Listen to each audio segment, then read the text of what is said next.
بسم اللہ الرحمن الرحیم۔ ترمذی شریف کی روایت ہے، حضرت انس بن مالک رضی اللہ تعالی عنہ روایت کرتے ہیں، رسول اللہ صلی اللہ علیہ وسلم نے فرمایا، من صلی الضحى 12 رکعہ بنى اللہ له قصرا فی الجنة من ذهب،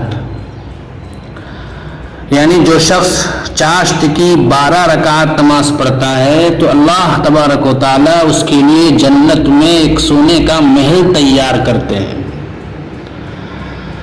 بزرگوں، چاشت کی نماز 2 رکعت سے لے کر 12 رکعت تک ثابت ہے۔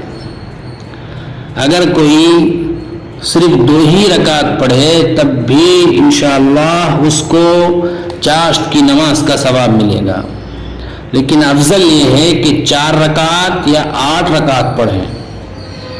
چاشت کی نماز کا وقت 10-11 بجے جب سورج اچھی طرح روشن ہو جائے، چمکدار ہو جائے، اس وقت چاشت کی نماز ادا کرنی چاہیے۔